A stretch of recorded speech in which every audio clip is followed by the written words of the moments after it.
لك كرهنا الشام، لكل شيء بتبع للشام كرهناه. هيئة تحرير الشام وحركة أحرار الشام وفيلق حاج. عيب حاج، تجارة حاج، انكشفتوا. انتوا تجار وليس انتم مجاهدين وثوار. السائر لا بياخذ ضريبة ولا له علاقة مع المواطن، ولا السائر عبارة عن مقاتل عبارة عن كمائن ضد النظام ولا ضد العدو. انتوا ما عندكم شغلة الا الرسوم والجمرك والضرائب. اخوان المجاهدين ياخذوا ضريبة على البضاعة اللي عم بتفوت من تركيا 25%. كل شيء عم يفوت عن طريق الحكومة، كل شيء، الغاز، البنزين، الزيت، السمنة، السكر، كل شيء عم يفوت من المعبر عن طريقهم.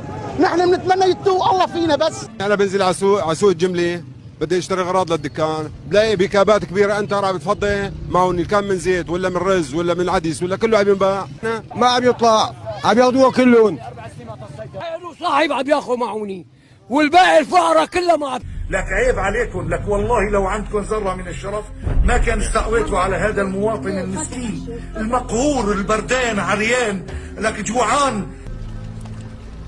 والله ما فينا نفس علي الحرام، لو في عندكم شوية غيرة ما كان اشترطوا الشرف.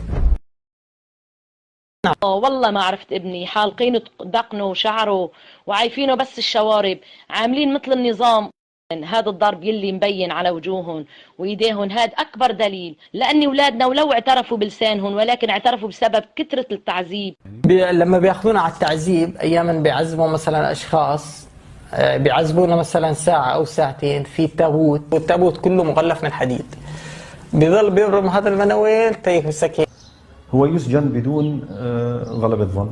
وهناك معتقلين من سنة وسنتين وثلاث، أهاليهم، زوجاتهم، أمهاتهم، آبائهم، أبنائهم لا يعلمون شيء. ويكفي أن تعلم أن عدد الإعدامات التي نفذها الجولاني أكثر من 1000 حالة، لم تتوفر لهم إجراءات القضاء الشرعي الصحيح، ولا حقوق المعتقلين، ولا مواساة لأهليهم، بل ولا حتى اعتراف بإعدام كثير منهم، ولا شهادات وفاة لهم، وتم دفن كثير منهم سرا في مقابر جماعية. لا يوجد تعذيب، يعني